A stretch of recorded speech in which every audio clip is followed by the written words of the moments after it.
अस्सलाम वालेकुम स्टूडेंट्स। उम्मीद करता हूँ आप ठीक ठाक होंगे, खैरियत से होंगे। इस स्पेसिफिक वीडियो लेसन में हम समर 2016 का क्वेश्चन नंबर 3 डिस्कस कर रहे हैं। ये क्वेश्चन एसिड रिप्लेसमेंट साइकिल का क्वेश्चन है। और इस क्वेश्चन की डिस्कशन के ज़रिए एसिड रिप्लेसमेंट साइकिल को हम मज़ीद समझेंगे। अच्छा, मैंने ये सवाल जो दो मेथड्स आपको बताए हैं, इक्विवेलेंट एनुअल कॉस्ट वाला मेथड और दूसरा लीस्ट कॉमन मल्टीपल वाला मेथड, दोनों से सॉल्व किया है। और फिर मैंने ये बताया भी है कि यहाँ पर अगर ऐसा सवाल आएगा, क्या रीज़न है ये भी बताइए, और अगर ऐसा सवाल आएगा तो आप लीस्ट कॉमन मल्टीपल मेथड से ही इसको सॉल्व करिएगा। उसकी थोड़ी सी रीज़न मैं आपको समझाऊंगा। लेकिन दोनों मेथड से सॉल्व करने का मकसद ये है कि आपकी एक प्रैक्टिस हो जाए और आपको जो है वो चीज़ें समझ में आ जाए। जैसे कि मैं कहता हूं कि आप वीडियो को तोड़ तोड़ कर हिस्सों में देखें। और सबसे पहले जो काम आपने करना है वो ये है कि यहाँ पर स्क्रीन को पॉज कर कर समर 2016 का क्वेश्चन नंबर 3 जो आपके सामने स्क्रीन पर भी आ रहा है, इसको आप अच्छे से एक बार रीड कर लें। एक बार अगर आप इसको पढ़ लेंगे, एक बार इसको अगर आप रीड कर लेंगे, तो आपको जब मैं क्वेश्चन सॉल्व करवा रहा हूँ तो बहुत सारी चीज़ें जो हैं ऑलरेडी क्लियर होंगी और आपको कोई मसला पेश नहीं आएगा। तो चलिए हम डिस्कशन को स्टार्ट करते हैं। क्वेश्चन नंबर 3 है ये। और इसमें लिखा हुआ है white garments limited WGL is considering the replacement cycle for its specialised cutting machines. Company की कुछ कटिंग मशीन्स हैं और उन कटिंग मशीन्स की जो रिप्लेसमेंट साइकिल है उसके हवाले से कुछ बात हो रही है। The cost of a machine is ₹20 million with useful life of 5 years। इसकी जो यूजफुल लाइफ होगी वो 5 साल होगी। Considering the heavy usage, the choice is between replacing every 3 years or every 4 years। और हम ये देख रहे हैं कि क्या हम हर 3 साल पर या हर 4 साल पर कितने ड्यूरेशन पर हम जो है वो इसको रिप्लेस करा करें। Details of maintenance cost and resale values at current prices are as follows. Current price की टर्म्स में हमें कुछ वैल्यूज दी हुई हैं। ईयर्स दिए हुए हमें 1-2, 3 और 4। साथ में हमें इनकी मेंटेनेंस कॉस्ट दी हुई है। मेंटेनेंस कॉस्ट जो है वो 6 लाख पहले और दूसरे साल की होगी, तीसरे साल की 1 मिलियन होगी और चौथे साल की जो है वो 1.4 मिलियन होगी। फिर हमें रीसेल वैल्यू दी हुई है। अगर हम तीसरे साल इस मशीन को बेचेंगे तो हमारी रीसेल वैल्यू 4 मिलियन होगी, और अगर चौथे साल बेचेंगे तो रीसेल वैल्यू 2 मिलियन होगी। ये बात याद रहे कि ये सारी की सारी तमाम वैल्यूज जो मुझे दी हुई हैं ये करंट प्राइस की टर्म्स में दी हुई हैं। करंट प्राइस की टर्म्स में इन वैल्यूज के देने का मतलब ये है कि इसमें इन्फ्लेशन का इम्पैक्ट हरगिज भी शामिल नहीं है। मिसाल के तौर पर अगर यहाँ पर ये 1.4 मिलियन लिखा हुआ है, तो ये 1.4 मिलियन जो है ये नंबर 4 पर हमें खर्च करना है, लेकिन ये आज की टर्म्स में। इसको यूं समझ लें कि लेट से अगर आपके पास लेट से कोई चीज़ आज 100 रुपए की है और मैं कहता हूं कि हर साल 10% की इन्फ्लेशन आएगी, तो एक साल बाद वही चीज 110 की होगी और 2 साल बाद वही चीज 121 रुपए की होगी। करेक्ट। लेकिन अगर मैं आपको ये कह दूं कि 10% का इन्फ्लेशन का रेट है, लेकिन ईयर 1, 2, 3 तीनों की वैल्यू 100 रुपए 100 रुपए 100 रुपए बढ़ा बताऊं, तो आप पहले साल तो 100 रुपए ले लोगे, दूसरे साल उसको 110 कर लोगे और तीसरे साल उसको 121 रुपए कर लोगे। तो इन्फ्लेशन का इम्पैक्ट यहाँ पर शामिल नहीं है। ये याद रखिएगा कि ये करंट प्राइस टर्म्स में सारी वैल्यूज लिखी हुई हैं। अच्छा, 3-3 साल पर रिप्लेस करने का मतलब यह है कि 3 साल चलाया, फिर 3 साल, फिर 3 साल, फिर 3 साल, फिर 3 साल। 4-4 साल रिप्लेस करने का मतलब यह है कि 4 साल, फिर 4 साल, फिर 4 साल, फिर 4 साल। It is expected that maintenance cost will increase at 10% per annum. ये हमें इन्फ्लेशन का रेट दिया हुआ है कि भाई जो मेंटेनेंस की कॉस्ट है हर साल 10% से इंक्रीज होती है। And machine replacement cost and resale values will increase at 5% per annum. और जो आपके पास मशीन की जो रीसेल वैल्यू है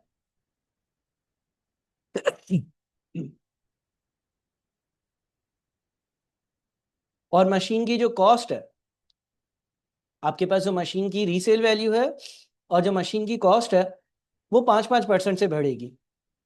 tax rate applicable to WGL is 30%। It can claim depreciation at 25% under reducing balance method. WGL earned sufficient profits to adjust the claims arising out from the depreciation of the machine. The weighted average cost of capital of the company is 15%। ठीक है, पहले तो ये सारी चीजें आपने बहुत अच्छे से एब्जॉर्ब करनी है। बहुत अच्छे से पढ़नी है, बहुत अच्छे से समझनी है, बहुत अच्छे से देखनी है, और फिर हम आगे चलेंगे। सही है, पहले आप बहुत अच्छे से ये सारी इंफॉर्मेशन समझ लें। अच्छा, ये याद रखिएगा कि जब आप ये एसेट रिप्लेसमेंट साइकिल का सवाल कर रहे हैं तो बेसिक इन्वेस्टमेंट अप्रेजल और इन्वेस्टमेंट अप्रेजल में जो हमने टैक्स डेप्रिसिएशन के मुख्तलिफ तरीके पढ़े हैं और उससे आने वाले बेनिफिट्स को डिस्कस किया है, वो चीज़ें आपको पता हो, क्योंकि वही चीज़ें यहाँ पर जो है वो अप्लाई हो रही होंगी। तो अब देखते हैं, ये 17 मार्क्स का सवाल है। अच्छा, मैंने यहाँ पर एक बात लिखी हुई है, वो लिखी हुई है 2 possible methods. Equivalent annual cost method generally used when there is no inflation in costs. Least common multiple method used when there is an inflation in the question. Equivalent annual cost वाला method एक simple method है, लेकिन वो inflation को cater नहीं करता। इसलिए क्योंकि इन्फ्लेशन जो है वो जब, अगर फॉर एग्जाम्पल मैं लिखता हूँ कि एक कॉस्ट 10-10% हर साल बढ़ेगी, तो पहले 4 साल, फिर 8 साल तक भी बढ़ रही होगी, फिर 12 साल तक भी बढ़ रही होगी। और लीस्ट कॉमन मल्टीपल वाला मेथड जो है वो पूरे के पूरे कैश फ्लोज ड्राफ्ट करता है, तो वो इन्फ्लेशन को अच्छे से अकाउंट फॉर करता है।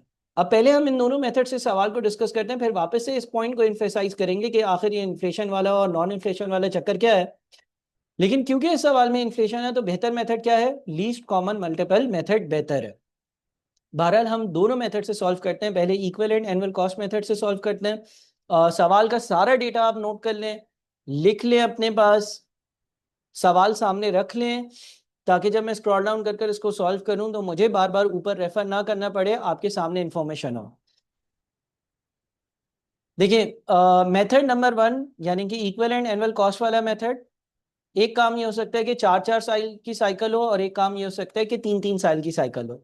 सवाल में यही लिखा था ना कि क्या मैं एसेट को हर 3 साल पर रिप्लेस करूं, या क्या मैं एसेट को हर 4 साल पर रिप्लेस करूं। अगर मैं 4 साल की साइकिल बनाता हूं तो आज मेरे पास परचेज प्राइस होगी, आज मैं एसेट खरीदूंगा 20 मिलियन का आएगा, सवाल में दी हुई है ये वैल्यू। अगर 4 साल की साइकिल होगी तो पहले साल की मेंटेनेंस कॉस्ट 660,000 होगी। सर 660,000 क्यों है? सवाल में तो 6 लाख दी हुई थी, लेकिन साथ में बोला हुआ था कि ये करंट प्राइस की टर्म्स में है। इसका मतलब ये कि 6 लाख आज के हिसाब से अगर होगी एक पहले साल के आखिर में, तो 10% से इन्फ्लेट करना पड़ेगा, क्योंकि ईयर 0 से ईयर 1 के बीच में 10% की इन्फ्लेशन एग्जिस्ट करती है। तो करंट प्राइस टर्म्स में अगर वैल्यू दी हुई है, तो उसका मतलब इन टर्म्स ऑफ ईयर 0 दी हुई है, उसको एक साल आगे लेकर आना है। 726,000 कैसे आया? अब या तो आप 6 लाख को मल्टीप्लाई कर दें 1.1 की पावर 2 से, या फिर 660,000 को एक बार मजीद इन्फ्लेट कर दें, क्योंकि 660,000 ईयर 1 पर है, उसमें भी 10% की ही इन्फ्लेशन शामिल करनी है। अच्छा, अब ये तीसरी वैल्यू कैसे आई? ईयर 3 की मेंटेनेंस कॉस्ट 1 मिलियन है और ईयर 4 की 1.4 मिलियन है, लेकिन ये भी करंट प्राइस टर्म्स में, यानी कि ईयर 0 की वैल्यू पर है, तो इसमें हमने 3 साल की इन्फ्लेशन को शामिल करना है, और इसमें हमें 1.4 मिलियन में 4 साल की इन्फ्लेशन को शामिल करना है। ये 1.4 मिलियन है अकर होगी ईयर 4 पर इन टर्म्स ऑफ ईयर 0 दी हुई है, तो 0 से 1, 1 से 2, 2 से 3, 3 से 4, 4 साल आगे लेकर आना है। ठीक है जी। इसके बाद tax savings on maintenance cost. जब आप अपने बुक्स ऑफ अकाउंट्स में मेंटेनेंस कॉस्ट को एज ए एक्सपेंस शामिल करोगे, तो आपकी टैक्सेबल इनकम कम हो जाएगी। टैक्सेबल इनकम के कम होने की वजह से आपको टैक्स कम देना पड़ेगा। मिसाल के तौर पर एक बंदे की टैक्सेबल इनकम 100 रुपए है और उसको 30% के हिसाब से 30 रुपए का टैक्स देना पड़ता है, और 70 बचते हैं। अब उसने कोई एक्सपेंस कर लिया 50 रुपए का, तो 100 में से 50 माइनस होकर बकाया 50 पर 30% टैक्स लगेगा, जो कि 15 रुपए होगा। इसका मतलब ये हो गया कि जब कोई टैक्सेबल एक्सपेंस इंक्रीज होता है ना, तो उसकी वजह से टैक्स का एक्सपेंस कम हो जाता है। ये बात बहुत बार हमने इन्वेस्टमेंट अप्रेजल के क्वेश्चंस में भी डिस्कस करी है, और सेम बात यहाँ पर भी, या सेम लॉजिक यहाँ पर भी अप्लाई होगी कि अगर maintenance cost as a expense books में चार्ज होगा, तो उसकी वजह से आपकी टैक्स का एक्सपेंस का अमाउंट कम हो जाएगा। बहुत बार पहले भी डिस्कस कर चुका हूँ, इसीलिए इस पॉइंट को डिस्कस नहीं कर रहा। हर टैक्सेबल एक्सपेंस के लिए ये कानून अप्लाई होता है। अच्छा, फिर मैंने यहाँ पर डेप्रिसिएशन की वर्किंग भी कर दी है। 20 मिलियन की मशीन खरीदी, डेप्रिसिएशन का रेट 25% था, तो 20 मिलियन का 25% जो है वो 5 मिलियन होता है। 15 मिलियन इसकी नेटबुक वैल्यू बच गई। फिर 25% की डेप्रिसिएशन, ये नेटबुक वैल्यू बच गई। फिर 25% की डेप्रिसिएशन, ये नेटबुक वैल्यू बच गई। उसके बाद फिर दोबारा से 25% की डेप्रिसिएशन, तो ये आपके पास नेटबुक वैल्यू बच गई। और फिर सर ये प्रोसीड्स कैसे आई? सवाल में ये लिखा हुआ था कि अगर आपने चौथे साल एसेट को बेचा, अगर मैं चौथे साल एसेट को बेचूंगा तो उसकी रीसेल वैल्यू जो होगी वो 2 मिलियन होगी, यानी कि सेल्स प्रोसीड जो होगी वो 2 मिलियन होगी, लेकिन ये भी करंट प्राइस टर्म्स में है। और यहाँ पे लिखा हुआ था कि ये 5% से हर साल आपने इंक्रीज करना है अगर इन्फ्लेशन का इम्पैक्ट डालना है। यानी कि अगर मैं चौथे साल के आखिर में ये एसेट बेचूंगा तो 2 मिलियन का नहीं बिकेगा, 2 मिलियन तो in terms of today's value है। हमने 2 मिलियन को भी 1.05 पावर 4 से 4 साल आगे किया तो ये एसेट बिकेगा 2.4 मिलियन का, इसकी नेटबुक वैल्यू है 6.38 मिलियन। तो मुझे लॉस ऑन डिस्पोजल होगा 3897,000 का, 3897,113 का। अच्छा, अब ये जो वर्किंग हम करते हैं ना, ये हम कैश बेसिस पर करते हैं। कैश बेसिस का मतलब ये है कि पैसों का आना और पैसों का जाना। हम किसी को डेप्रिसिएशन पे नहीं कर रहे, हम किसी को डेप्रिसिएशन कैश की फॉर्म में पे नहीं कर रहे, ये लो भाई 5 मिलियन डेप्रिसिएशन, ये नहीं। लेकिन बुक्स में जब हम डेप्रिसिएशन 5 मिलियन चार्ज करते हैं तो टैक्स वाला हमें उस पर बेनिफिट देता है, हमारी टैक्स का जो एक्सपेंस का अमाउंट होता है वो रिड्यूस हो जाता है। अगेन ये इन्वेस्टमेंट अप्रेजल के सवालात में डिस्कस करी गई टेक्निक है। अगर कोई मसला हो तो मुझे ज़रूर ज़रूर कंसल्ट करें। अदरवाइज इन्वेस्टमेंट अप्रेजल के सवालात में आपने ऐसा किया हुआ है कि जो डेप्रिसिएशन है उसका जो टैक्स बेनिफिट है सिर्फ और सिर्फ वो टैक्स बेनिफिट आप अपने पास अकाउंट फॉर कर रहे होते हो। तो मैंने करा ये है कि मैंने यहाँ पर जो आपके पास 5 मिलियन डेप्रिसिएशन का अमाउंट था उसको टैक्स के रेट या 30% से मल्टीप्लाई कर और एक कैश का इनफ्लो शो कर दिया। होगा ये कि जब आप अपनी बुक्स में 5 मिलियन का एक डेप्रिसिएशन एक्सपेंस शो करोगे तो आपकी टैक्सेबल इनकम 5 मिलियन से कम होगी और उस पर 5 मिलियन से जो अमाउंट कम हुई है, जितना से कम हुई है मल्टीप्लाइड बाय 30% उतना टैक्स कम लगेगा। अगेन इसको थोड़ा सा मैं यहाँ पर डेमोन्स्ट्रेट कर देता हूँ आप लोगों को रिकॉल करने के लिए। लेट्स से कि डेप्रिसिएशन से पहले इनकम है 100 रुपये, ठीक है, और डेप्रिसिएशन कुछ भी नहीं है, ठीक है, और टैक्स लगना है 30%। तो इस अमाउंट पर, ये आपके पास 100 रुपये का अमाउंट है, इस पर टैक्स लगा 30 रुपये का, हाथ में क्या बचा? हाथ में बच गए 70 रुपये। On the other hand let से आपकी ये वैल्यू 100 रुपये ही है और लेट से आपने कोई मशीन खरीदी है और उसकी जो डेप्रिसिएशन है ना वो 20 रुपये है। अब डेप्रिसिएशन अगर 20 रुपये है, डेप्रिसिएशन अगर 20 रुपये है तो 80 रुपये पर टैक्स वाला टैक्स लेगा। टैक्स वाला बोलेगा डेप्रिसिएशन को भी मैं एज ए एक्सपेंस अलाउ करता हूँ। अब जब वो 80 रुपये पर टैक्स लेगा ना तो वो टैक्स कितना लेगा? 80 का 30% टैक्स लेगा, 30% का हमने टैक्स रेट एज्यूम किया। अच्छा, 80 में से 24 माइनस करो तो ये बच जाएगा 56। अब क्या मेरा कैश फ्लो 56 है? नहीं, मेरा कैश फ्लो 56 नहीं है। मैंने यहाँ पर जो 20 डेप्रिसिएशन के माइनस करे हैं ना, ये सिर्फ इसलिए करे थे कि मेरा टैक्स सही कैलकुलेट हो जाए। अलबत्ता मैंने ये 20 किसी को पे नहीं किए, तो अगर मैंने यहाँ पर डेप्रिसिएशन माइनस करी है सिर्फ इस वजह से कि टैक्स करेक्ट कैलकुलेट हो जाए, तो मुझे ये 20 यहाँ पर ऐड भी करना होगा क्योंकि ये एक नॉन कैश एक्सपेंस है। तो मैं कहाँ आ जाऊंगा दोबारा से? 76 पर आ जाऊंगा। इसका मतलब ये हो गया कि मुझे कितने का फायदा हुआ?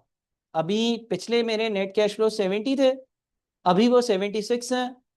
20 की डेप्रिसिएशन अपने बुक्स में चार्ज करने की वजह से मुझे 30 के बजाय 24 का टैक्स देना पड़ा, यानी कि मुझे 6 कम टैक्स देना पड़ा। तो एक तो तरीका ये होता है कि पहले मैं डेप्रिसिएशन को माइनस करूं और फिर टैक्स कैलकुलेट करूं, फिर जो अमाउंट आए उसके बाद मैं डेप्रिसिएशन को दोबारा से ऐड करूं क्योंकि किसी को मैंने डेप्रिसिएशन पे नहीं करी है। दूसरा तरीका ये भी हो सकता है कि मैं जो 100 लिख रहा हूं वो 100 लिखूं, ठीक है, और 100 पर ही मैं जो है वो टैक्स भी अप्लाई कर दूं। सारी चीजें ऐसे ही करूं जैसे मैंने पहले करी थी और फिर मैं ये कहूं कि भाई मेरे पास 20 रुपए की मेरी बुक्स में डेप्रिसिएशन भी थी और डेप्रिसिएशन के होने की वजह से मुझे जो फायदा मिला होगा वो 20 का 0.3 यानी कि 6 रुपए मिला होगा और इस तरह से मैं 76 पर आ जाऊं। तो ये दोनों ऑल्टरनेटिव मेथड्स जो है वो इन्वेस्टमेंट अप्रेजल के चैप्टर में बहुत बार डिस्कस करे गए हैं। और अगर आपको कोई मसला हो तो आप मुझे प्लीज़ ज़रूर बताइएगा, ज़रूर कंसल्ट करिएगा कि भाई सर ये बात मुझे वापस से समझा दें या इन्वेस्टमेंट अप्रेजल के चैप्टर में ये बात मिस हो गई है मुझसे। बहरहाल बात सारी ये है कि अगर आपके पास कोई डेप्रिसिएशन है तो उसका जो बेनिफिट है वो सिर्फ और सिर्फ टैक्स बेनिफिट यहाँ आता है। डेप्रिसिएशन को नहीं यहाँ पे लेकर आएंगे, वो हम किसी को पे नहीं कर रहे। Tax savings on loss on disposal के साथ भी बिल्कुल सेम केस है। टैक्स सेविंग्स और लॉस ऑन डिस्पोजल के साथ भी 100% सेम केस है। यानी कि ये जो आपका लॉस ऑन डिस्पोजल है टैक्स वाला, इसकी वजह से आपकी टैक्सेबल इनकम को कम करेगा। जब टैक्सेबल इनकम को कम करेगा तो आपको टैक्स कम देना पड़ेगा। तो जितना लॉस ऑन डिस्पोजल है उसका 30% ले लो, यह आपको टैक्स की सेविंग्स का अमाउंट पता चल जाता है। लेकिन जो लॉस ऑन डिस्पोजल है वो आप किसी को पे नहीं कर रहे हैं, ये कोई पेमेंट नहीं है जो आप माइनस करें, तो इसको आप माइनस नहीं कर रहे होगे। ठीक है। अच्छा, उसके बाद डिस्पोजल प्रोसीड। सर ये कैश का इनफ्लो है? बिल्कुल, ये कैश का इनफ्लो है, क्योंकि जब आप कोई मशीन बेचते हो तो आपको एक प्रोसीड्स मिलती हैं, पैसे मिलते हैं, और ये अब आपके नेट कैश फ्लोज आ गए। जब ये नेट कैश फ्लोज आ गए तो हमने दिए गए 15% के रेट पर डिस्काउंट फैक्टर्स कैलकुलेट करे हर साल के, और इनको डिस्काउंट कर इनकी प्रेजेंट वैल्यूज निकाल कर और इनको टोटल कर लिया। अगर आप ये वर्किंग समझ जाते हैं ना, अगर आप थोड़ा सा टाइम लगाकर ये मेथड नंबर 1 की ये पहली 4 साल वाली साइकिल जो यहाँ तक है इसको समझ जाते हैं ना, इसको समझ जाते हैं, तो बहुत सारी चीजें जो है वो आप खुद ही समझ जाएंगे। ठीक है, पहले आप इस चीज को बड़े अच्छे से समझ लें कि आखिर हमने यहाँ तक जो वर्किंग करी ना वो किस तरह से करी। यहाँ तक ये जो वर्किंग करी हमने ये किस तरह से करी, इसमें कौन सी बात कैसे आई, इसमें टैक्स की डेप्रिसिएशन पर क्या इम्प्लीकेशन थी, डिस्पोजल पर क्या इम्प्लीकेशन थी, अगली 2-3 वर्किंग ऐसी ही हैं। ठीक है जी। अच्छा, फिर इक्विवेलेंट एनुअल कॉस्ट निकालना हम जानते हैं। हमने 4 साल का एनवीटी फैक्टर ढूंढा, 1 - 1 + 15% पावर -4 डिवाइडेड बाई 15% से। और फिर हमने जो इक्विवेलेंट एनुअल कॉस्ट, जैसे कि हमने एग्जांपल वाली वीडियो में किया हुआ है कि हमने जो नेट प्रेजेंट वैल्यू है उसको एनवीटी फैक्टर से डिवाइड किया, तो हमारे पास इक्विवेलेंट एनुअल कॉस्ट पहले केस की 5.985679 आ रही है। ठीक है, ये 4 साल वाली साइकिल थी। इसी तरह से हमने 3 साल वाली साइकिल बनानी है। कुछ इसमें डिफरेंसेस हैं। पहला डिफरेंस है कि चौथा साल नहीं होगा। दूसरा डिफरेंस क्या है? दूसरा डिफरेंस आपके पास यहाँ पर ये लॉस ऑन डिस्पोजल वगैरह का है। ठीक है। अच्छा, अब प्रोसीड्स वगैरह कैसे आई हैं? देखें, ये तो वही 6 लाख था, एक बार इन्फ्लेट किया, 6 लाख था, 2 बार इन्फ्लेट कर दो, या 6,60,000 को एक और बार इन्फ्लेट कर दो, और 1 मिलियन था उसको 3 बार इन्फ्लेट कर दो। ये वही है tax saving on maintenance cost. Maintenance cost books में चार्ज होगी तो उसकी वजह से टैक्स की सेविंग होगी। टैक्स डेप्रिसिएशन वही है, डेप्रिसिएशन का 30%, डेप्रिसिएशन का 30%। Tax savings on loss on disposal वही है, जो लॉस ऑन डिस्पोजल आपका हुआ है उसका 30%। डिस्पोजल प्रोसीड्स यहाँ पर आएगी। अच्छा, यहाँ पर डिस्पोजल प्रोसीड्स डिफरेंट क्यों हैं? यहाँ पर डिस्पोजल प्रोसीड्स डिफरेंट इसलिए है क्योंकि सवाल में लिखा हुआ था कि अगर 3 साल पर डिस्पोज किया गया एसेट तो डिस्पोजल प्रोसीड्स 4 मिलियन होंगी। अब अगर डिस्पोजल प्रोसीड्स 4 मिलियन होगी और उसको 3 साल आगे लेकर आना है क्योंकि वो करंट प्राइस टर्म्स में है, तो 4 मिलियन मल्टीप्लाइड बाय 1.05 की पावर 3 हो जाएगा। इस डिस्पोजल प्रोसीड से हमारे पास लॉस ऑन डिस्पोजल आया, नेटबुक वैल्यू ये थी, प्रोसीड्स ये हैं, तो ये लॉस ऑन डिस्पोजल है। डिस्पोजल प्रोसीड्स हमारा कैश फ्लो है तो वो हम यहाँ पे लिखेंगे। अगेन वो सारे कैश फ्लोज लिखे, 15% के हिसाब से डिस्काउंट फैक्टर्स निकाले, इनकी प्रेजेंट वैल्यू निकाली, इनकी नेट प्रेजेंट वैल्यू निकाली, एनवीटी फैक्टर निकाला 3 साल का 15% के हिसाब से, और इक्विवेलेंट एनुअल कॉस्ट जैसे हम करते हैं वैसे हमने इक्विवेलेंट एनुअल कॉस्ट निकाल ली, और वो आ गई 6.5 मिलियन। ठीक है जी। अच्छा, अगेन मैं कहूंगा कि यहाँ पर आप दोबारा से एक पॉज लेंगे, यहाँ तक ये मेथड नंबर 1 को बड़े अच्छे से समझेंगे। कोई सवाल होगा तो मुझसे डिस्कस करेंगे। मेथड नंबर 1 था इक्विवेलेंट एनुअल कॉस्ट वाला मेथड। इक्विवेलेंट एनुअल कॉस्ट वाले मेथड में हमने जो 4 साल वाली साइकिल है उसमें 5.985 मिलियन की एनुअल कॉस्ट देखी है, और जो 3 साल वाली साइकिल है उसमें 6.522 मिलियन वाली एनुअल कॉस्ट देखी है।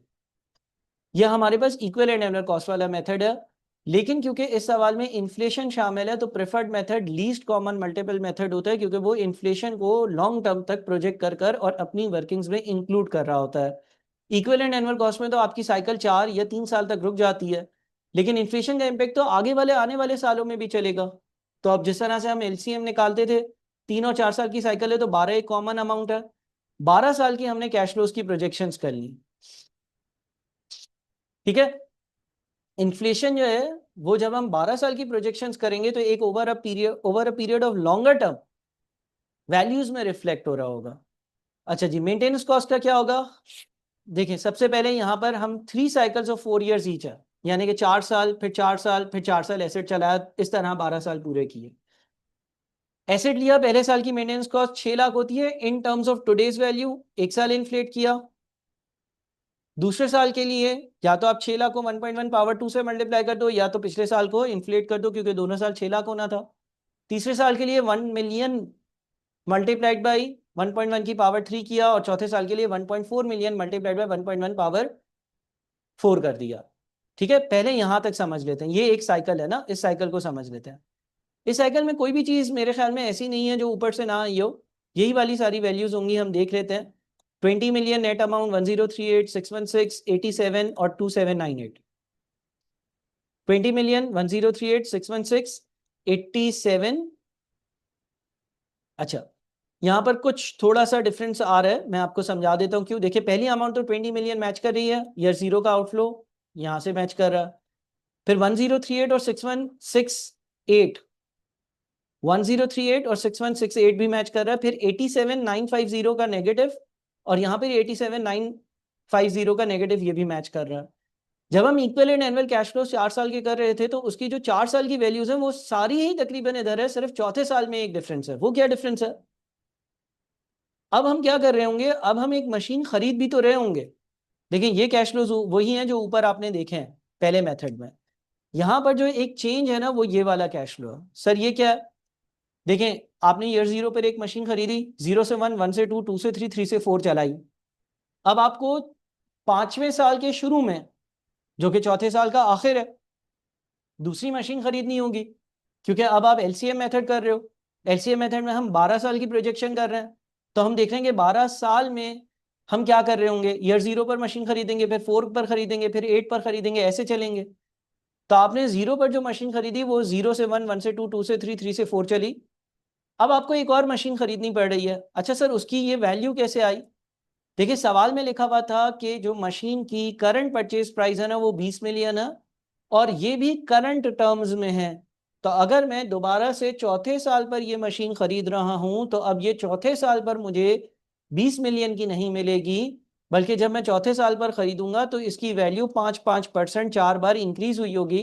लिहाजा 20 million multiplied by 1.05 power 4।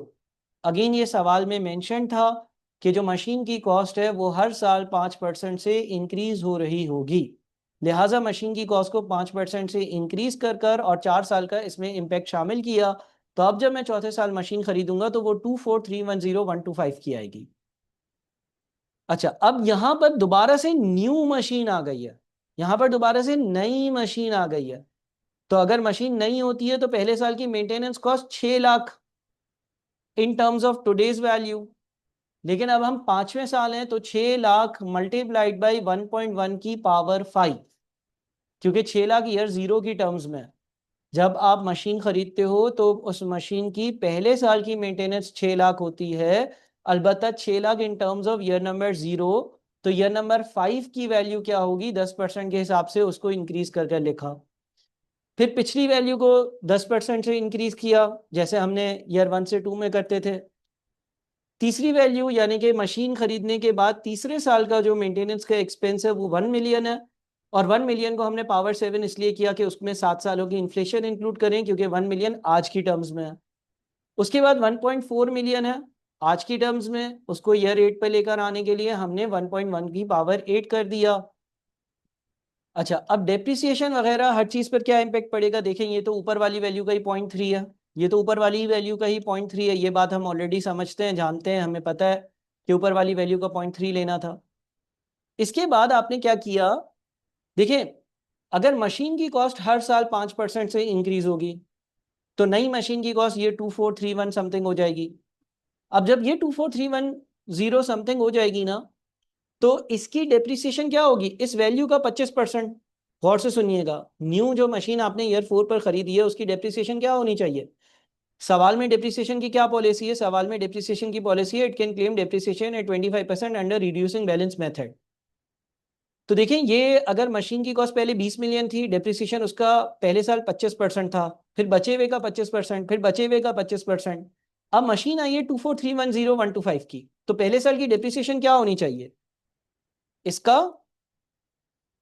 25%, 60 something होना चाहिए।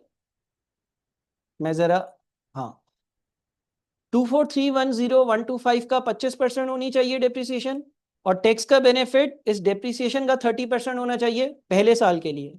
पहले साल के लिए जो डेप्रिसिएशन होगी वो कॉस्ट का 25%, और टैक्स का अमाउंट उस डेप्रिसिएशन का 30% जो आपको सेविंग्स में मिल रहा है। कितना बना? 1823259। क्या इससे मैच कर रहा? 1823259 क्या इससे मैच कर रहा? लेकिन मैंने यहां पर क्या किया, मैंने यही अमाउंट डायरेक्टली कैलकुलेट कर लिया। मैंने कहा कि देखो, अगर कॉस्ट मशीन की 5% से इंक्रीज होगी तो हर साल की डेप्रिसिएशन भी 5% से इंक्रीज होगी, तो टैक्स से मिलने वाला बेनिफिट भी 5% से इंक्रीज होगा। बात समझ रहे? देखें, पहले मशीन 20 मिलियन की थी, तो पहले साल की डेप्रिसिएशन 20 मिलियन का 25%, टैक्स का बेनिफिट 20 मिलियन के 25% का 30%। अब मशीन की कॉस्ट 5% से बढ़ गई। जब ये 5% पर एनम से बढ़ गई 4 सालों के लिए, तो हर चीज उसी सीक्वेंस में बढ़ी होगी। डेप्रिसिएशन भी अब इस नई वाली कॉस्ट का 25% होगी, टैक्स की सेविंग भी नई वाली डेप्रिसिएशन का 30% होगी। तो जब साइकिल पूरे पे 5% पर चल रही है, तो जो आपकी सेविंग्स है ना, वो आप डायरेक्टली कैलकुलेट कर सकते हो। आप पिछली सेविंग्स को 4 साल के लिए इन्फ्लेट कर दो। सर 4 साल के लिए इन्फ्लेट क्यों करें? क्योंकि ये सेविंग्स ईयर नंबर 1 पर थी, अब आपको ईयर नंबर 5 पर आना है, यानी कि 4 साल आगे आना है।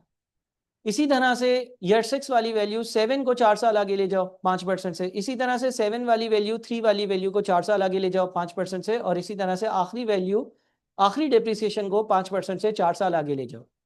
इफेक्टिवली हर चीज में 1.05 पावर 4 का रिफ्लेक्शन आ रहा है। अगर आपको इस वर्किंग में मसला आ रहा हो, अगर आपको इस वर्किंग में मसला आ रहा हो तो घबराएं नहीं। आप एक बार क्या करें, एसेट की कॉस्ट जो है ना, वो ये 24310,125 एस्टिमेट करें, मतलब लें, और इस तरह की एक वर्किंग कर कर देख लें। ये जिस तरह की मैंने इनिशियल कॉस्ट की वर्किंग करी है ना 20 मिलियन पर, इसी तरह की वर्किंग करें, और फिर जो डेप्रिसिएशन आए उसका 30% ले लें। आपको ये चीज क्लियर हो जाएगी कि कोई फर्क नहीं पड़ रहा। ठीक है जी। अच्छा, उसके बाद फिर आपके पास आ जाता है tax savings on loss on disposal. Same concept चल रहा है, हर चीज 5% से इंक्रीज हुई है। मशीन खरीदी भी 5% ज्यादा पर है, मशीन बेच भी 5% ज्यादा पर है। सवाल में लिखा हुआ था कि 5% से परचेज प्राइस भी इंक्रीज होगी, सवाल में लिखा हुआ था कि डिस्पोजल प्रोसीड्स भी 5% से इंक्रीज होगी, तो डेप्रिसिएशन भी 5% से ही इंक्रीज होगी। डेप्रिसिएशन पे टैक्स सेविंग्स भी 5% से चेंज होंगे।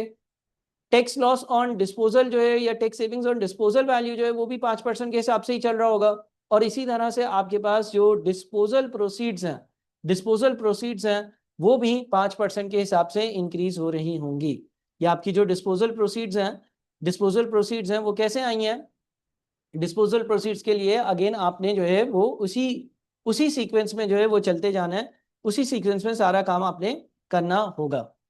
ठीक है जी। मैं जरा आपको डिस्पोजल प्रोसीड्स के बारे में भी वापस से बता देता हूँ। सवाल में लिखा हुआ था कि अगर कोई एसेट चौथे साल डिस्पोज ऑफ होगा, या 4 साल कोई एसेट चलाकर डिस्पोज ऑफ करोगे, तो उससे 20 मिलियन रुपए आएंगे। ये 20 मिलियन रुपए करंट प्राइस टर्म्स में। तो मैंने यहाँ वाली डिस्पोजल प्रोसीड्स कैसे कैलकुलेट करी हैं? ये पहली वाली तो आपने 5% से 4 साल आगे ले गए, और यहाँ पर आप 20 मिलियन को 8 बार आगे ले गए, इसलिए क्योंकि डिस्पोजल प्रोसीड्स को भी इन्फ्लेट करना था, ये भी लिखा था। अच्छा, अब अगली बार दोबारा से एसेट खरीदोगे, तो दोबारा से वही 20 मिलियन को 8 साल आगे ले आओ, ये नए वाले एसेट की कॉस्ट होगी। और यही साइकिल बार बार रिपीट हो रही है, कोई इसमें नई बात नहीं है। वही 6 लाख, वही फिर पिछले को 10% से इंक्रीज किया, 1 मिलियन को पावर 11 पर लिया, और 1.4 मिलियन को पावर 12 पर लिया। वही चीज पिछले जो ऊपर वाली वैल्यू उसका 30%, ऊपर वाली वैल्यू का 30%, ऊपर वाली वैल्यू का 30%, ऊपर वाली वैल्यू का 30%। डेप्रिसिएशन के लिए वही बात, जो 5 की डेप्रिसिएशन थी, 9 की भी वही होगी, 4 साल आगे बढ़ाकर, 4 साल आगे बढ़ाकर, 4 साल आगे बढ़ाकर, 4 साल आगे बढ़ाकर, सारी चीजें वैसे ही चल रही हैं। ठीक है। तो आपने अगर 12 साल की एक प्रोजेक्शन बनानी है, या लीस्ट कॉमन मल्टीपल आपका 12 साल है, तो आपने एसेट ईयर 0 पर, 4 पर और 8 पर खरीदा। उन सब के आपने यहाँ पर कैश फ्लोज लिख लिए, 15% के हिसाब से प्रेजेंट वैल्यू निकाल ली। ये शीट क्योंकि आपको मिल जाएगी तो आपको कोई खास मसला नहीं होगा, सारी कैलकुलेशंस आपके सामने होंगी, सारी कैलकुलेशंस आप आसानी देख सकोगे, और सारी कैलकुलेशंस मैंने समझा भी दी हैं, और इनकी कुछ ना कुछ बेसिक एग्जाम्पल्स भी हैं। एनपीवी आ जाएगी आपकी इन सब का सम कर जो कि आ रही है 38 मिलियन। यानी कि अगर मैं 12 साल तक ये एसेट चलाता हूं और हर 4 साल पर एसेट को रिप्लेस करूंगा तो मेरा जो खर्चा होगा इन 12 सालों में, उनकी आज की वैल्यूएशन 38,017,594 है। फिर आपने यही काम करना है 4 साइकिल्स 3 ईयर्स ईच की, यानी कि अगर मैं 3-3 साल पर एसेट को रिप्लेस करूंगा तो एक बार 0 पर होगा, फिर 3 पर होगा, फिर 6 पर होगा, फिर 9 पर होगा, और इस तरह से आपने ये 12 साल की वर्किंग करनी है। अगेन पहली वर्किंग को देख लेते हैं। काफ़ी चीज़ें तो आपकी वही हैं जो ऊपर से आई हैं। 6 lakh multiplied by 1.1 power 1, 6 lakh multiplied by 1.1 power 2 कर दो, या पिछले 6,60,000 को एक बार इन्फ्लेट कर दो, 1 मिलियन को 1.1 पावर 3 कर दो, और फिर यहाँ पर ये 3 साल पर, 3 साल की साइकिल है ना, 3 साल की साइकिल है, इस बार 3 साल की साइकिल है, तो 3 साल की साइकिल है तो 1 मिलियन वाली आखिरी हमारी मेंटेनेंस कॉस्ट है। टैक्स सेविंग्स और मेंटेनेंस कॉस्ट, ऊपर वाली वैल्यू 30%, ऊपर वाली वैल्यू 30%, ऊपर वाली वैल्यू 30%, ठीक है। टैक्स सेविंग्स और डेप्रिसिएशन, अगेन वही डेप्रिसिएशन से जो हमने कैलकुलेशंस करी हुई हैं। अच्छा, ये सारी कैलकुलेशंस में यहाँ तक की कैलकुलेशंस आपके पास वही ऊपर वाली वर्किंग से आ रही हैं, सिवाय इस वैल्यू के, सिवाय इस वैल्यू के, क्योंकि हमने यहाँ पर एसेट तीसरे साल के आखिर में दोबारा से परचेज करा। जब हमने दोबारा से एसेट परचेज करा तो 20 मिलियन का ईयर 0 की टर्म्स में था। अगर मैं तीसरे साल एसेट परचेज कर रहा हूं तो 20 मिलियन मल्टीप्लाइड बाय 1.05 पावर 3 करना पड़ेगा, क्योंकि 20 मिलियन करंट प्राइस टर्म्स में ईयर 0 की वैल्यू में, तो उसको ईयर 3 पे लेकर आना है, तो 3 साल की इन्फ्लेशन उसमें शामिल करनी है। ईयर नंबर 3 रिप्रेजेंट करता है तीसरे साल का आखिर और चौथे साल का स्टार्ट। तो आपने ये नया एसेट खरीदा, 23,152,500 का आया, उसके बाद इसको चलाया, अगेन वही सारी चीज़ें हैं, अगेन वही सारी चीज़ें हैं जो सवाल में लिखी हुई थी, उसी को हम यूज़ करते गए हैं। और अगर आप एक बार की वर्किंग समझ जाएंगे, आप सारी वर्किंग समझ जाएंगे, ठीक है जी। तो मेरे ख्याल में कोई इसमें ऐसा कोई रॉकेट साइंस नहीं है। डिस्पोजल प्रोसीड्स भी समझा देता हूँ। 4 मिलियन रुपए डिस्पोजल प्रोसीड्स आज की टर्म्स में था। अगर छठे साल बेचोगे तो आप उसमें 6 साल 5% से उसको इंक्रीज कर कर लिखोगे। अगेन जो एसेट था वो नया खरीदा, और इसी तरह से ये अब जो साइकिल है ना वो 3 बार रिपीट हो रही है। उस साइकिल की नेट कैश फ्लोज निकाले, प्रेजेंट वैल्यूज निकाली, और फिर एनपीवी निकाल ली। देखिए आपने करना क्या है, आपने सबसे पहले सवाल को पढ़ना है अच्छे से, उसके बाद एक चीज को देखना है, एक चीज को समझ लेना है, फिर दूसरी चीज पे बढ़ना है, फिर तीसरी चीज पे बढ़ना है, फिर चौथी चीज पे बढ़ना है। यहाँ पर 4 वर्किंग्स है, कोई इसमें कोई बहुत मुश्किल सी बात नहीं है, बड़े आसानी से आप इंशाल्लाह ताला इसको समझ सकते हैं अगर आपने बेसिक कॉन्सेप्ट्स हासिल करे हुए हैं। इन्वेस्टमेंट अप्रेजल आपका पक्का है, ठीक है जी। तो इस सवाल में कुछ वर्किंग्स मैं आपके लिए छोड़ रहा हूँ कि आप लोग उसको ज़रा सवाल से टेली करें, खुद समझने की कोशिश करें। पहले इस लेक्चर को 1 से 2 बार ज़रूर देखिएगा और फिर खुद से ज़रूर ट्राई करने की, सॉल्व करने की कोशिश करिएगा। हो जाएगा, नहीं होगा तो मैं आपको गाइड करूँगा। Thank you.